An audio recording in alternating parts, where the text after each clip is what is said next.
Good morning, good afternoon. We'll give everybody a few seconds to jump in this morning. We've got a phenomenal group with us here today. Welcome in. Still ticking in. We'll give it a few more seconds and we'll get rolling. We got a lot of great content for you today. Numbers are still going up. All right, we're going to go ahead and kick things off. Good morning, good afternoon, welcome in, welcome to the webinar. Today we are going to talk about all things flight operations at Taranis. So if you think about or ever thought, it's just a drone flight, or what's so hard about flying a drone over a field? Guys, this session is for you because what powers scalable AI in agriculture isn't the drone, it's the infrastructure behind it. In this session, we're going to go behind the scenes and we're going to talk about what makes leaf level intelligence here at Taranis possible. I'm Jennifer Stutz. I'm the customer experience lead here at Taranis, and I'm going to be your moderator for today's session. A few housekeeping items before we get started. If you've been to our other webinars, housekeeping items are the same. Guys, if questions come up, there's a Q&A box at the bottom of your screen. Feel free to drop any question that you've got into that Q&A box, and we'll work those in as we go. If tons of questions come in and we don't get to all of them, we'll make sure we get you some responses after the webinar. And then at the end of the session today, we're going to display a QR code for CEU credit. We've been approved for CEU credit, so we'll flash that up at the end. And then we'll also do a drawing for some Amazon gift cards for the participants who hang with us through the end of the webinar and our Q&A session. So with that, let's get into today's conversation and introduce the team behind our flight operations. Guys, we are joined today by two leaders who are directly responsible for the operational backbone of Taranis.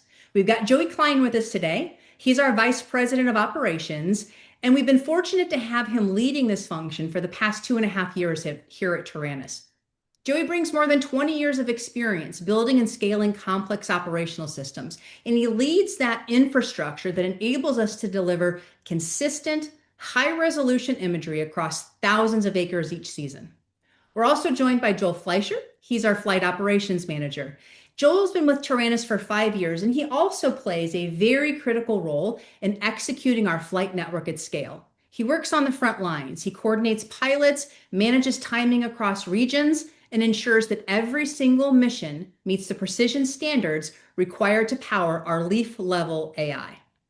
Let's jump in. We're going to turn things over to Joey. And what Joey's going to do for us here to kick us off is help us set the context for today's conversation.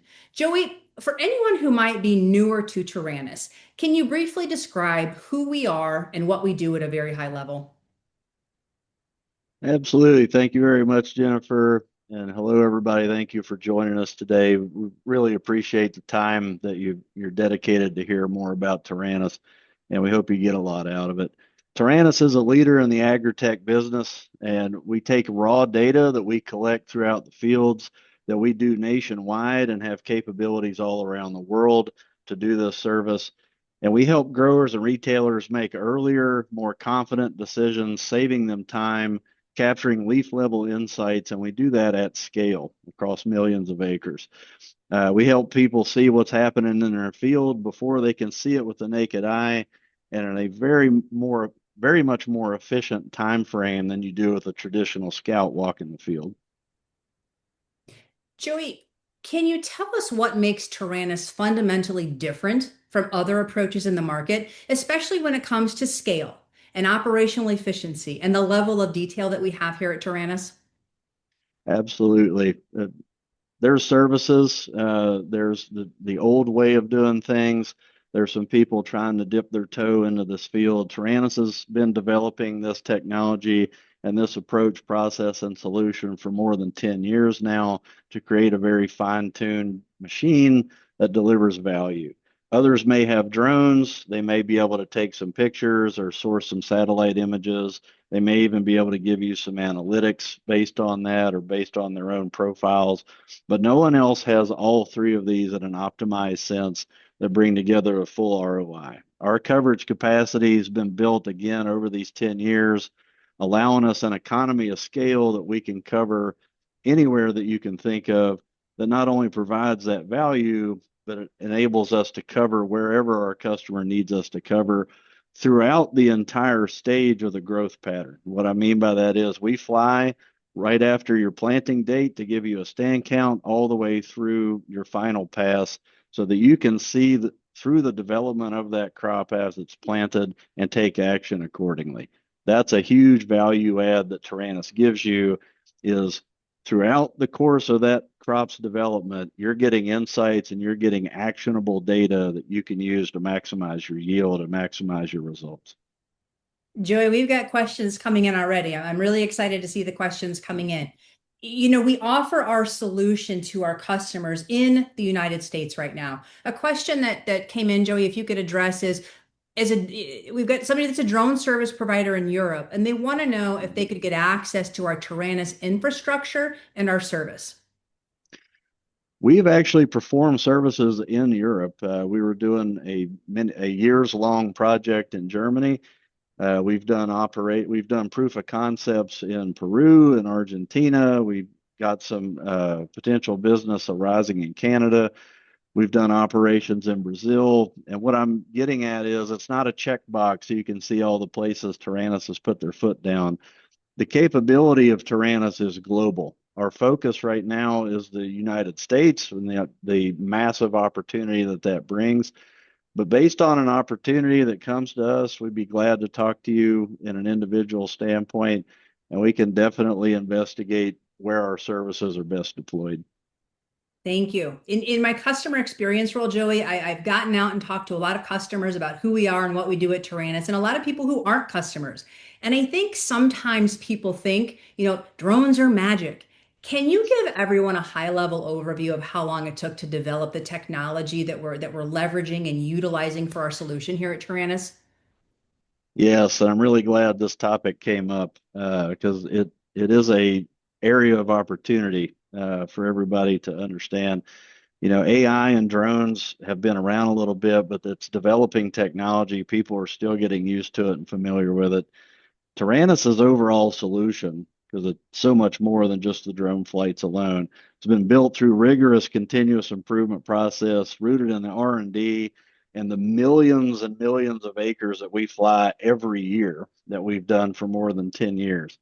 The sheer metadata and the quantity of information that's helped train our AI sets us apart from just about anybody else.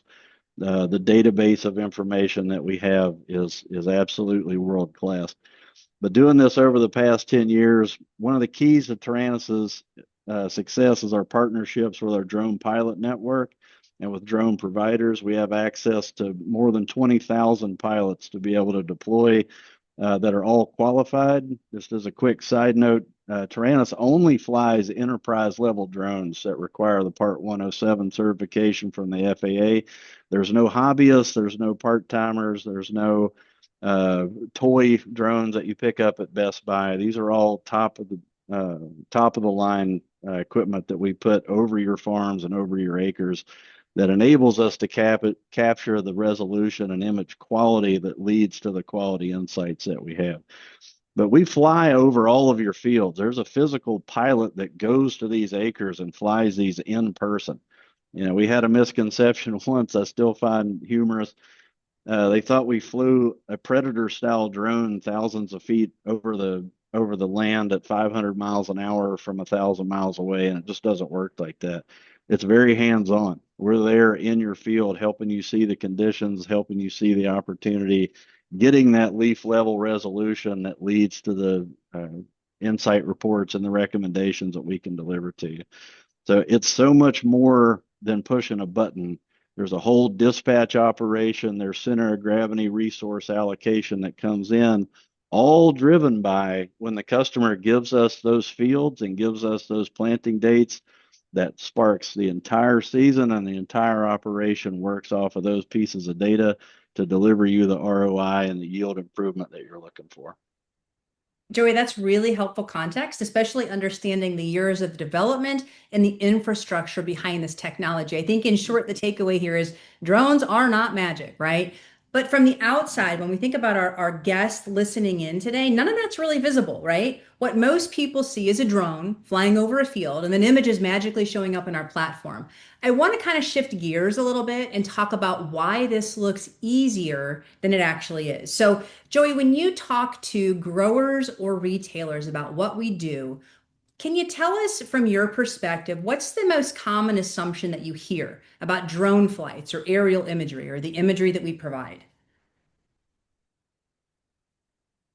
Sure. Mainly that all images are created equal and the data capture is singular. And really the data capture is only part of the overall value that you're being offered. Uh, the drone flight's just the first step in the process. Once that drone flight is complete and the pilot's done what they're assigned to do and they move on to the next field, that information gets loaded up into our cloud and goes through the Taranis AI, which is the real backbone of the Taranis product that turns that data that's been collected, it turns that image and turns that picture of that piece of the field that we've sampled for you and creates usable, actionable uh, reports and information for you to work from.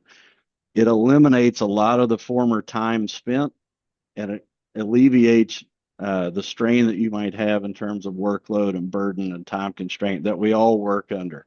So the biggest offering that Taranis is giving you is time savings. Once you invest and engage with this tool, you'll see that the time invested to utilize this and to grow in this direction through technology is going to be offset and save you an enormous amount of time and be able to have very accurate insights and very accurate actions that you can take based on what we find in the field. So that data capture is just step one.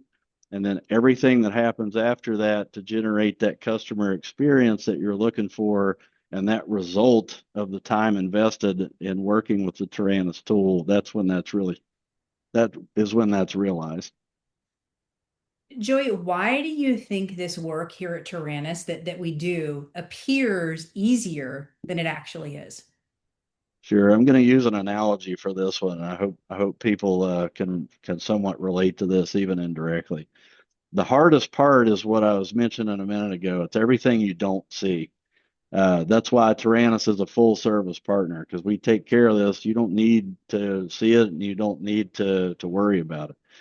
We're in the Olympic season right now, to use for my comparison. And what Taranis does is very similar to watching a gold level figure skater. It looks really easy watching someone do it because you don't see the years, the hours, and the time, the continuous improvement effort that's gone in to making it appear as simple and as straightforward as it is. That time spent, those years of continuous improvement, those years of development, engineering, product growth, R&D investment, pilot engagement, all of those things that go into creating this outcome is what really sets Taranis apart. So it's the years of dedicated development and training that goes into delivering a seamless product. Joey, I love your Olympic analogy. And I know I am not a figure skater, nor could I probably do anything that they're doing over in Italy right now. Maybe drink a little bit of wine, right? We have That's true. conversations with our customers and kind of going back to drones or magic and maybe what I said in the very beginning, man, it's just a drone flying over a field. I got a drone. I'm going to zip, zip, zip, right? I'm going to use my drone. Tell us what happens from your perspective, right? Your professional flight operations perspective when somebody tries to do this on their own. What happens? Sure. I mean, flying drones can be fun. I understand the draw to it. It's a piece of technology, but it's also a little bit of a toy, so it can be engaging. There's also many people who are extremely capable pilots to fly a drone that can do really magical things with one. But that's just a small piece of what we do. We have uh, we've really developed this with our pilots to where they know how to deliver, but the way that we enable them to deliver is where the differentiation is realized. We have very specific flight patterns to maximize the outcome for every acre. We maximize the schedule optimization based on the agronomy needs so that we're flying precisely at the right time for the stage of the development that that crop is in. We're getting you the highest level of coverage for every field that we fly so that that image data capture can turn into the best insight report result that can be had.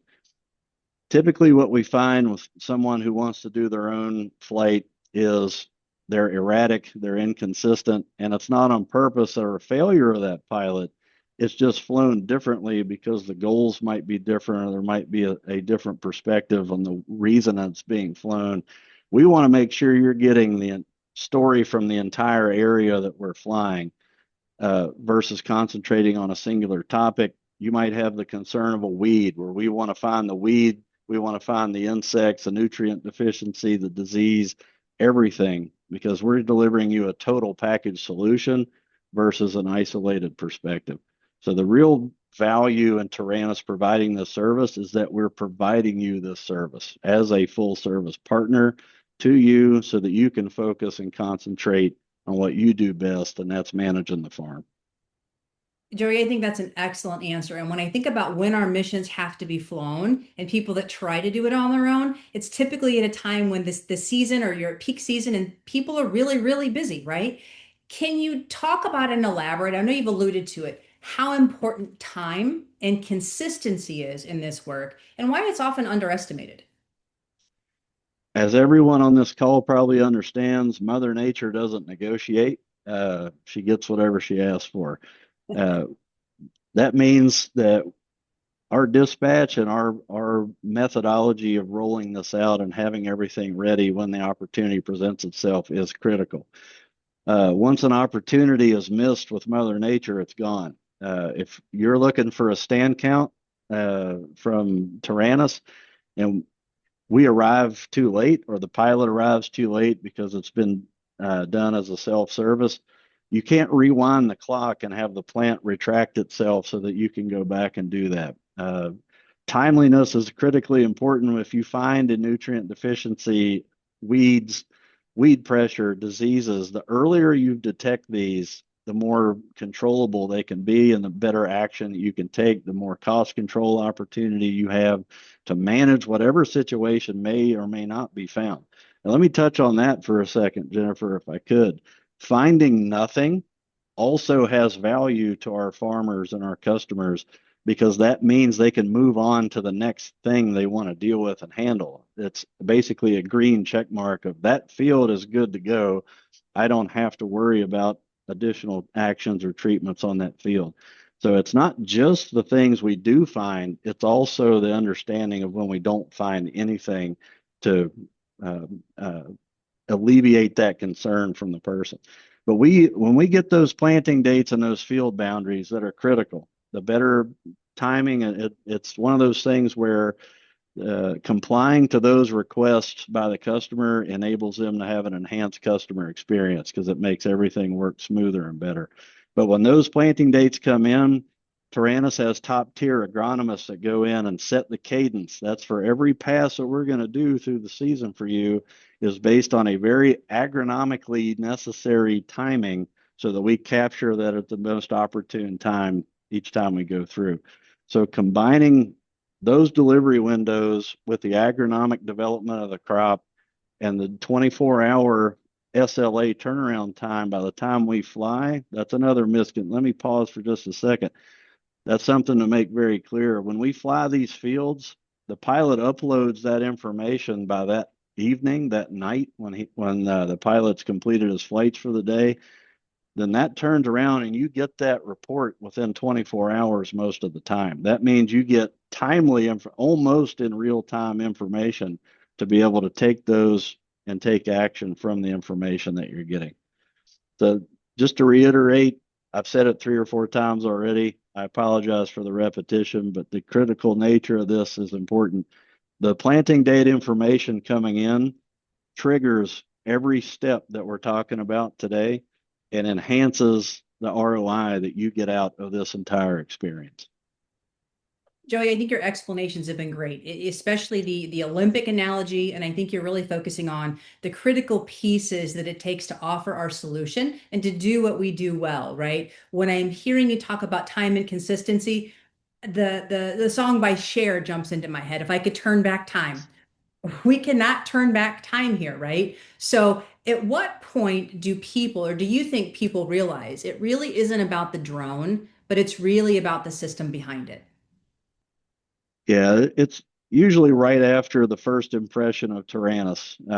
And what I mean by that is it goes from the aha moment of I think Taranis could really help me until you go through our formal onboarding program with our customer success team. When you become a customer of Taranis, you really learn what happens and how this turns into a broader service than just a data capturing tool for you. The data capture is critical. Uh, Please don't let what I'm saying diminish that because it's absolutely vital to the success of the whole value chain. But it's literally just the first step in the process. My team, which basically does the sausage making, it's a lot of the things a customer never needs to see and doesn't have to worry about because we want that report to just appear to you, is all behind the scenes. During the onboarding process, when you learn how to maximize the customer experience that you have with Taranis, that becomes more clear to you, and you can see why the engagement with our tools and the engagement with our product throughout the season, not just one and done, really gives you that realization of ROI that you're looking for and that you want out of the service that we're providing. So our time spent together today here this morning with everyone is really that peek behind the curtain into flight operations, right? Joy, can you tell me the risks, right, for people on the call? What are the risks if they start to treat this as a one-off tool, right, a piece instead of a system that has to work consistently all season long? Sure. As with any process, you want comparable and you want contrast data so that you can optimize your decision making. Everybody wants that.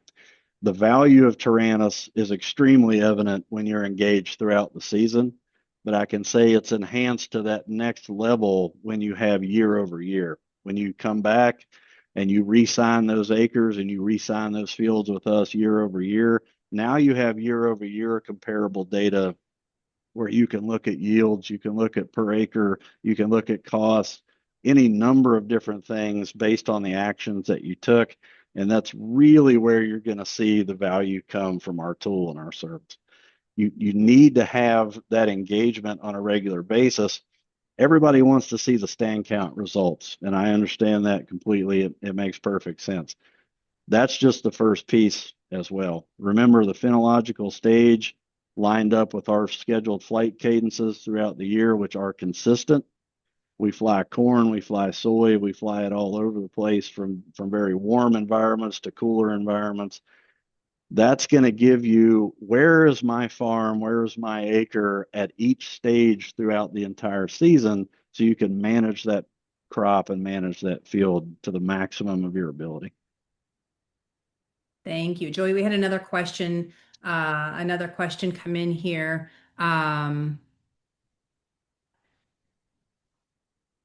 One, a little bit related to the imagery, right? We're showing our imagery. One question that came in is about tar spot and adjusting our detection criteria for tar spot. In 2025, this individual thought it was a little bit too cautious. We were too cautious in reporting that a field was infested. So I can take that one from the product perspective, customer experience product perspective, and working with our customers.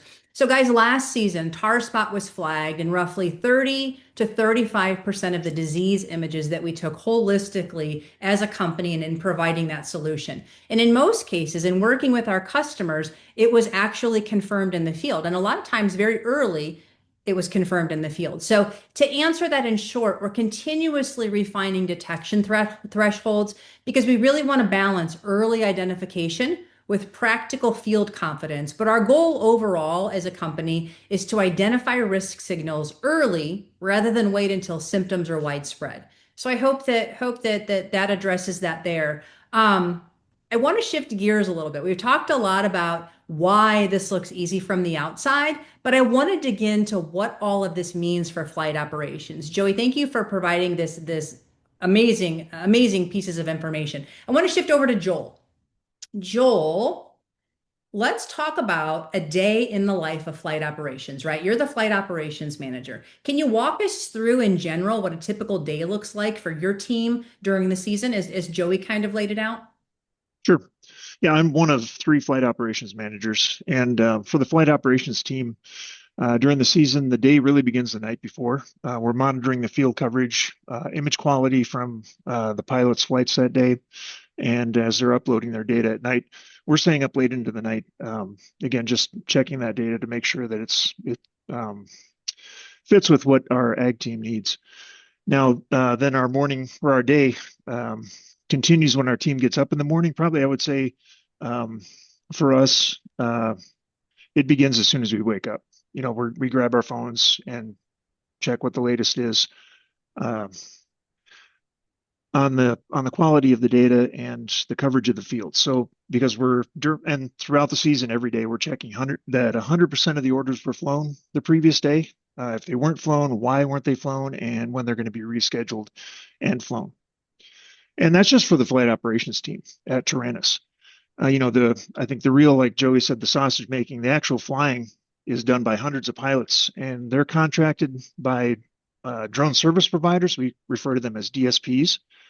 The DSP hires the pilot, and then Taranis provides those pilots with commercial grade drone equipment so that they consistently capture the data that our system demands and our clients need. And so with 100, over 100 pilots, some upwards around 200. A typical day, how can you talk about a typical day with 200 people? And again, that's where scalability comes in. Our system is standardized so that the pilots all have the same equipment. They all have the same software so that they can deliver consistent results. So for the pilot then, his day begins the night before too. The pilot receives the orders for the next day in our Taranis flight planning software. The pilot uses that software to generate an automated flight plan for each field. And on top of that, they're also charging batteries for the drone, checking the weather for the next day, planning the driving route to the field. They're looking for access points to each field and loading flight plans on the remote control. And, that just really only scratches the surface as to what the pilot's doing. Joel, I had a question that just came in, and Yep. I think it's a great question, and probably a lot of people might have this question. Can you tell everybody here, this person wants to know how large is the fleet of drones that we have, and how many certified pilots do we have flying? And they're curious about the coverage. How quickly can a field be flown? And all geographies, or are there gaps in coverage with the geographies? If that's too much, I can break it into pieces for you, but have at it, and I'll do some follow-up. All right. Yeah, we have, I think we have the largest fleet, we have a very large fleet, over around 200 and some drones um, in our fleet. And we have, I think last season we had somewhere around 160, 180 pilots at the most at one time. And let's see, what were the other questions then after that? So the question was, how large is our fleet of drones? How many pilots do we Mhm. typically have, right? That are we working with? And then when we think about a pilot going out to fly a field, give them an idea of, give everybody an idea of how long it would take a pilot to fly maybe an 80-acre field or a 100-acre field. Sure. Yeah, we figure our rule of thumb is about um, 100 acres takes about 35 minutes. We get a set of batteries. We get about 35 minutes flight time or mission time, I should say. And so 100 acres in 35 minutes. So about again, from setting up the drone to tearing it down to fly a 100-acre field, the pilot will be on the field around 45 minutes. And then again, different depends on where you are geographically. In some the pilot's dream is that each field is laid out right next to each other, so he or she doesn't have to drive very far. But again, when you get out west, there can be some distance between the fields, and so again, at each field, the pilot's going to be setting up the drone, flying the mission, tearing down the drone, and then driving on to the next field. So on a given day, an average pilot can fly anywhere from 750 to 1,000 acres. Some experienced pilots are able to fly as much as 2,000 acres in a day. And again, that's you talked about the geography. That can affect it as well. When you get into some smaller, tight fields, you're not the pilot's going to have to set up and tear down more often. Whereas with out west, where a pilot might have two 500-acre fields on his missions for the day, that's only two fields that he has to fly that day. He's still delivering 1,000 acres. No, Yeah, I Joel, I think could. that that's perfect. I think that that answers the questions that this attendee had, but I think it kind of goes to all of the moving parts and the pieces, right? When we think about the geography and the gaps, the closer the fields are that we have enrolled that are together, the easier that it is for that pilot to get out there and fly. Is that Mm-hmm. fair? 100%. And then the amount Jen, of acres that they can cover, you got a range of experience in your pilots too, right? Sure. Well, and there again, that's where, when you talk about scalability, again, with a standardized system, whether we have some pilots who have been with us all 5 seasons, and they've been flying since, 2016 when the Part 107 was instituted by the FAA. And then we have other pilots who, this is their first professional drone job. Um, but, you know, with the level of training that they receive from us, and again, the system that we have in place, um, you know, uh, the data that comes from a pilot who's only been flying, or for that this is their first season, a rookie pilot, that data that pilot delivers, and the amount of data in most cases is going to be the same as a pilot who's been a professional for 5 years. That makes a ton of sense, right? That makes a ton of sense. Joel, I've heard you talk about a lot of factors that go into what a typical day looks like for you and for your flight operations team. We've talked about things like fields and pilots and data and weather. We've talked about now geography, right? Um, can you tell everyone, and I think Joey alluded to it as well, but why is the timing so critical in the work that we do, in the work that you do as a flight operations manager? Yeah, well, I'm gonna use an analogy too. I think data in agriculture, it's kind of like a gallon of milk. It has an expiration date. The corn's not going to stop growing because there was a lock gate or the weather was bad or the pilot had car trouble. In an emergence flight, for example, if the pilot doesn't fly the field on the scheduled date, corn grows pretty fast. And so we run the risk of not being able to deliver an accurate stand count to the grower if we're not there on time. Now, in case of a threats flight, looking for bugs or diseases, if the pilot's late getting to the field and the flight window's closing, again, our data changes from actionable intelligence to really an after picture. The data becomes I suppose we could say it becomes a history report rather than a prescription. So, Nobody wants to hear me sing no, Cher, right? We can't turn yeah, back time. exactly. We Well, I don't can't know, get but back time. um, Tell me what no, go ahead. happens when the timing is off, right? When it's not working so well. What happens when the timing is off and the planting dates come in late from your perspective, right? You've been with us for 5 years, you got a lot of experience in that space. And with all of these factors and all of these things that you have to juggle, how does that look? What does that look like when the timing is off? Well, again, really the critical time is that those first two flights are really the critical uh, when we're talking about time. Because again, as you both think both you and Joey said, nature doesn't wait for us. So if our system receives a planting date late, then the emergence window for all those acres, it suddenly compresses into a tiny time frame, and it's logistically it becomes a crush. We already have orders in the system for that week or that day. And so we have to reschedule those orders in order to fit in the late planting date orders to accommodate those late fields, and then assure that, not only that, but ensure that the DSPs have enough pilots in those areas to cover those additional late acres. You know, um, in total, each field receives 4 to 6 flights in the season, depending on the service plan. So if we miss the emergence window, we lose the ability to accurately provide that baseline data that the rest of the season's analysis is going to rely on. That entire cadence that Joey was talking about before for future flights, it's set by that first emergence flight. And so it's crucial that we have accurate planning dates from our clients in order to ensure that we can provide good, actionable data to our clients. I love that. We had the question come in about like the gaps in the geography. So when we think about doing what we do, really doing what you do and doing it really, really well, Joel, how does the process change when you're doing this across thousands of acres and in multiple regions at the same time? Does it make it harder? Does it make it easier? What does that look like from your perspective?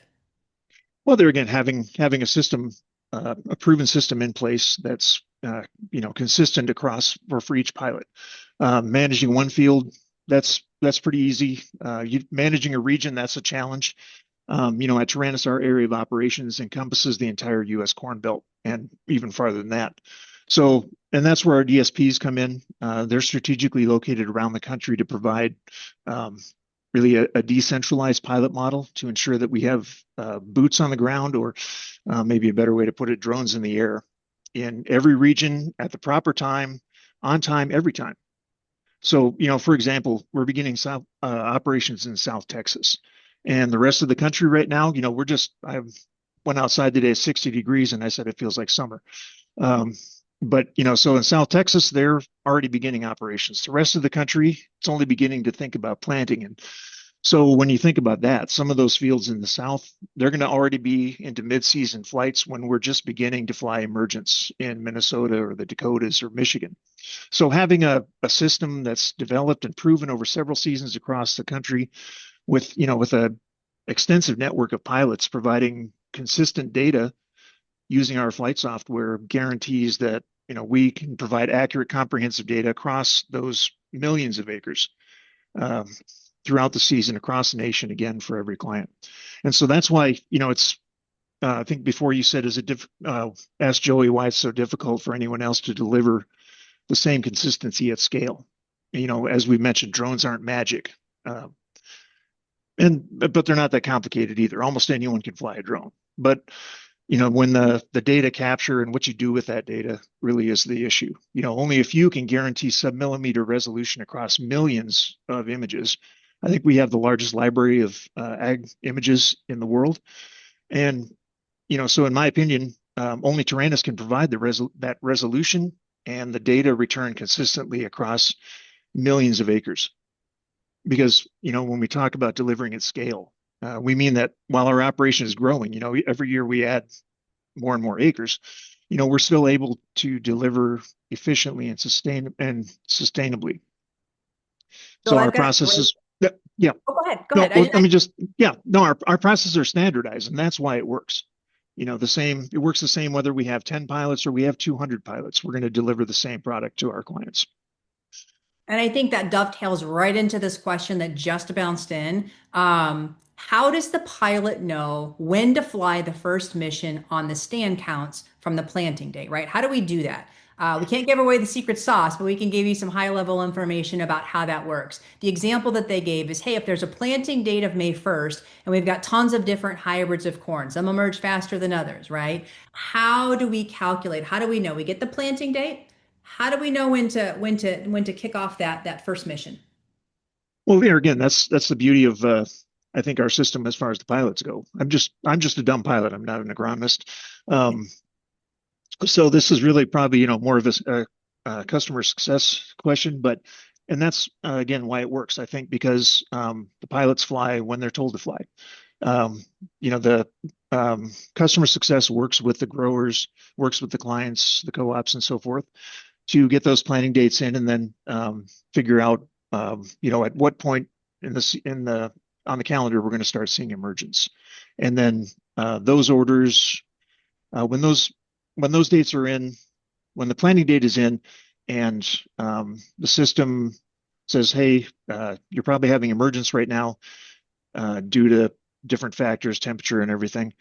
Again, that system is going to send the order to the pilot, and the pilot's going to receive that in his flight planning software, and he's going to say, okay, tomorrow I have to fly these fields. So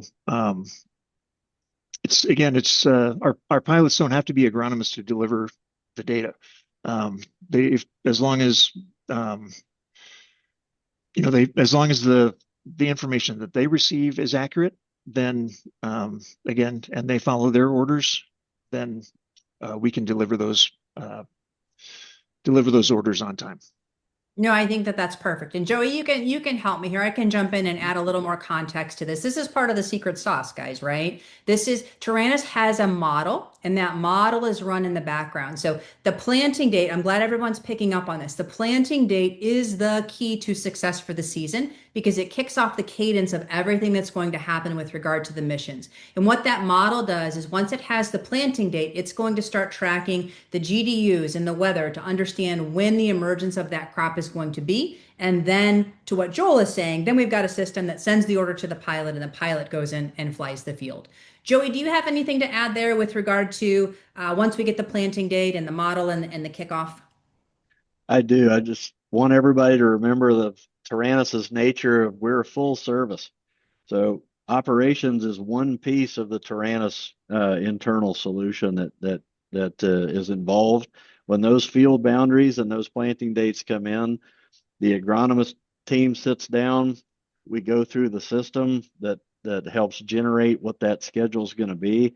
And it's based on the agronomy, the scheduling of the pilot's flights throughout the season is based on the agronomic need, not what's convenient for the operations team or the pilot. And it's an important distinction to make. It's not when's best for us to fly, it's best for when that crop needs us to fly. That's the differentiator you'll see between a lot of people who can go fly a field versus what Taranis offers you is that planting date is a trigger. It goes in, evaluated by the expertise that's within the customer success team here, fed into a system that has automation assist that creates an overall schedule for all of the fields in the system for the entirety of the season, by the way, not just the first flight, adjustments made based on acts of God, force majeure situations, of course, to give you the most idealized result that you can have for that season. So it's really a teamwork handoff. It's a baton that goes through until that pilot is ready to be dispatched out. Thank you. Guys, everything that you've described when we think about a day in the life of flight operations and in what we do, I'm hearing it requires precision, it requires coordination, but what I'm really hearing is that it requires consistency, right? It's not just about running flights well, right? Which you guys do. You do very, very well. But it's about it's about with that what that foundation of running the flights well makes possible. I want to kind of shift gears a little bit and steer away from a day in the life. And I want to talk about why the way we collect the imagery directly impacts the power and the accuracy of AI. Joey, I'm going to turn back to you. We've talked a lot about you and Joel have both talked a lot about the effort behind flight operations. Can you tell everyone why does how we collect the imagery matter so much once you get to that AI part? AIs of any kind work off of how it's trained to work. That's just the manner in which they're designed. Whether that's ChatGPT, Grok, Gemini, Copilot, Claude, you name whatever retail AI is out there. One thing to keep in mind is Taranis' AI is built in-house. We have our tech team that built the tech stack, developed this AI over time. This is Taranis AI, and that's the reason it's so powerful. But our images have to maintain the consistency that we keep repeating today almost ad nauseum because of the level of importance that it has, because that's what enables the AI output to be the most effective. You know, ours is built around the same construct, the superior image quality, just like any kind of software almost. The higher quality data and information you're giving it, the higher quality output and outcome that you're going to realize. That's why the consistency, so that the images are capturing what they're supposed to capture, when they're supposed to capture it, so that it gives you the most accurate, actionable data that comes from that and the insight reports. We want you to engage with those reports as frequently as you can. That means they have to be reliable and they have to tell you a story and they have to tell you what's going on with what the images are delivering to the AI system. So it needs to all work in unison together to deliver that value to you. So Taranis samples the fields. We do that with optimized flight planning. That's also software driven, proprietary to Taranis. When we get your field boundary, the flight plan, the pilot doesn't go out with a joystick and steer everything himself trying to figure out how to cover the field. He has a preloaded flight plan that goes into his system that's optimized through the Taranis system to make sure we get the maximum coverage over that field to make sure that we're delivering you the best insights that we can. So the proprietary flight path maximizes the effectiveness, the consistency of the image quality down to that sub-millimeter resolution, where you can tell the difference between a little bit of dust that got kicked up by somebody walking by versus is that a disease or a nutrient deficiency signal. That's where the real value of that consistency and that incredible resolution that we capture comes from. Joey, that's perfect. We have a couple more questions that came in. I wanna try and get to these. One question I can answer, right? An individual wants to know if we need to know the hybrid or variety in addition to the planting date. So the answer to that in short is no. It's not a mandatory piece of information, but there's a place, and we would love to have you input the hybrid or variety because as Joey talked about, the solutions that we offer, it allows you to engage with our reports throughout the season, and it really helps you paint a picture and tell a story if you know the hybrid and the variety that's happening on those particular fields. So it's not a mandatory input, but it will help you as you think about looking at the data that comes in from the missions, and especially doing a season summary and comparison across an operation or on a field by field basis. So I hope that was helpful. Joey and Joel, to either one of you here, I've got a couple of questions around pilots, right? I want to be clear with the people here that we work and contract through a DSP. So if you could explain that, are the pilots working for Taranis, right? Do we have pilots? They want to know how a pilot gets connected with a DSP. And then another question is, are there opportunities to become a pilot with Taranis? So I think, again, just a high level explanation of, hey, we work with the DSPs and maybe a little bit more about what a DSP is. Sure. It works if you're familiar with the supply chain industry at all, it works very similar to like 3PL logistics. DSPs are service providers that have access to networks of pilots throughout the country. The vast majority of pilots in any industry, by the way, for drones, they work off of 1099 arrangement. But the pilots that go out, they are Taranis pilots when they're on your field. They will have Taranis logos on. The person on the grower on site or the person who owns the area, the land, they're going to see Taranis on the vehicle, on their safety vest. They're very conspicuous that they're flying for Taranis, so you know why someone's on your field, what they're doing, and the purpose they have when they're there. And I think that's important. It's not just a random person showing up on your field, where some of that can make some people a little nervous these days about, hey, what's going on over top of my fields right now. The way that it works, if you want to be a pilot, first you have to have the credential, of course, to qualify. That's an FAA regulation. You can the pilots do that on their own. It's relatively inexpensive. It's just a process that you have to look into. It's called the Part 107 through the FAA. And you can be a pilot wherever you are. Several of our pilots travel. Some work out of their home location. Taranis does have directly contracted pilots. We call them super pilots because they're typically high capability and high mobility. We generally use those pilots as coverage, as contingency plans to make sure we don't miss an opportunity when we need to be flying, when another DSP has a obstacle or some kind of constraint that came up that was unforeseen, those type of situations that we handle. The best way to get engaged with a DSP is just to seek them out. Like any kind of opportunity, do your research, make sure you find one that's operating in the area that you want to operate, make sure they're reputable, and just contact them and let them know you're available. Joey, we've got another question that came in about flights and the cadence of flights. Can you go over maybe high level? We don't need to get into the weeds or the details, but the mission packages and what that looks like for mission and flight opportunities. Sure, it depends on. Let me back up for a second. Actually, one other. It's very related. Somebody asked about the field distribution and how many acres a pilot can fly, things like that.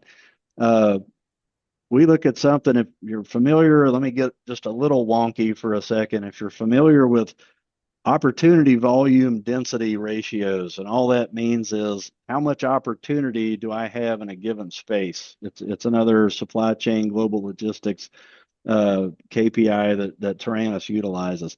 We look at how close together, we call it field density. How close are the individual fields physically to themselves, which means how often is a pilot driving or traveling in between fields versus time that he can be flying. There's a restriction that the pilots have called beyond visible line of sight. That's an FAA restriction. They have to be able to see the drone. They can't fly it remotely for what we do. There are exceptions that you can file to get to be able to fly that.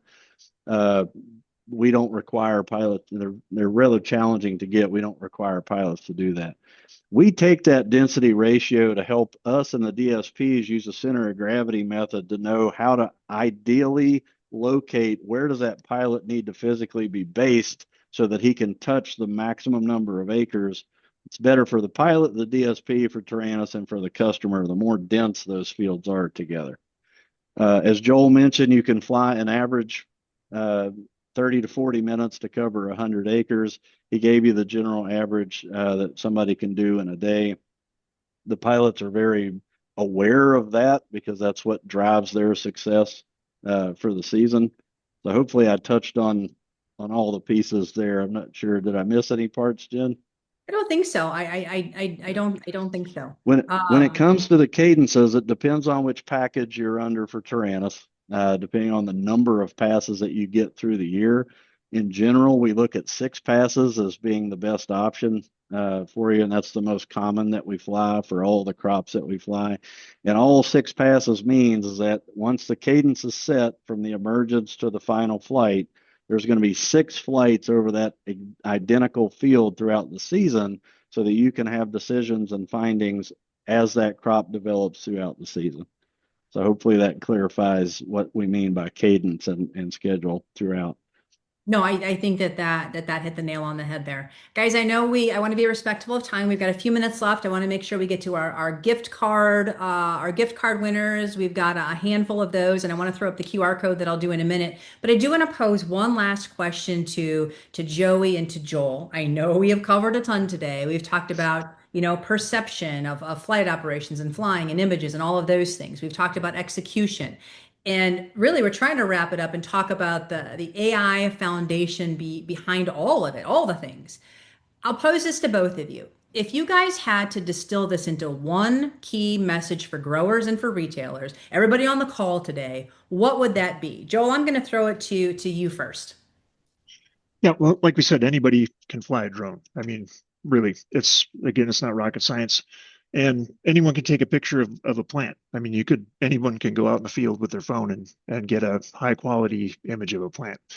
And again, where I think the takeaway here is that, Taranis is consistently able to provide a clear picture with our system, with our pilots across the country, a clear picture of every acre on a field, whether it's 10 acres or 1,000 acres. In a single flight window and then delivered to that grower overnight. That's a system that Taranis Flight Operations has built for gathering the data for our clients, and then, passing it off, as Joey said, on to the rest of our team to take that data and analyze it. Joey, how about you?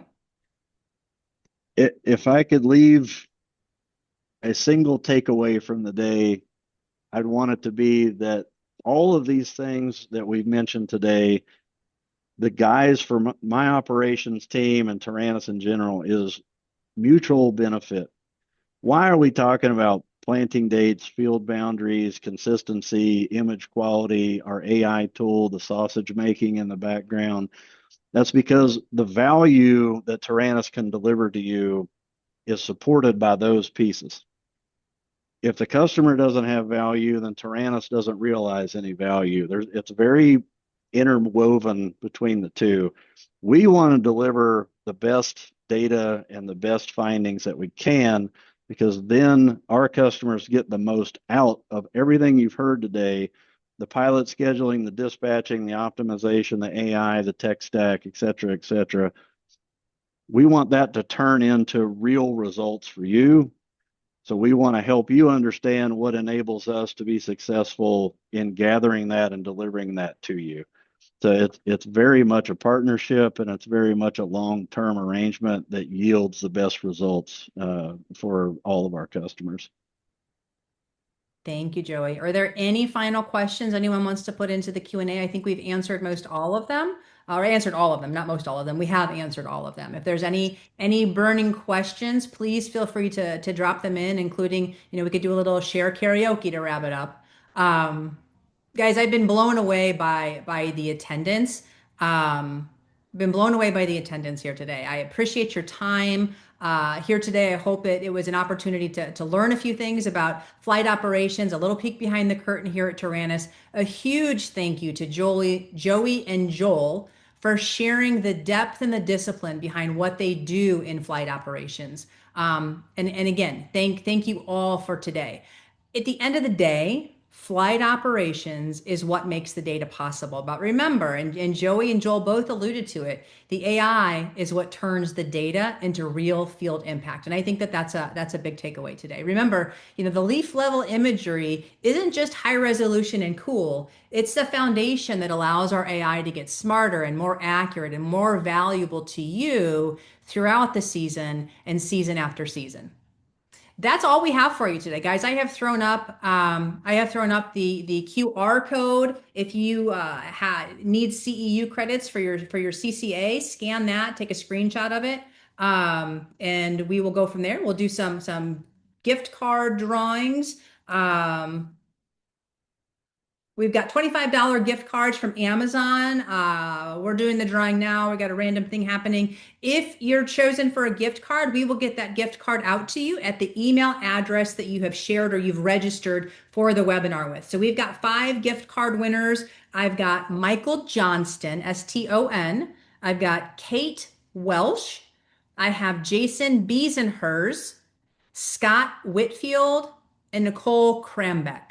So we will get those gift cards out to you probably this afternoon by the end of the day, if not first thing in the morning. But again, guys, thank you for everything today. Thank you for joining and taking the time. And if there's anything that we can do or you have more questions about flight operations, don't ever hesitate to reach out to Joey, to Joel, to myself, to your RAM, to your customer success. Anyone at Taranis is always willing and ready to help. So thank you so much. And I hope you guys have a great rest of your day and a good planting season. Cheers to 2026. We're excited and we're ready.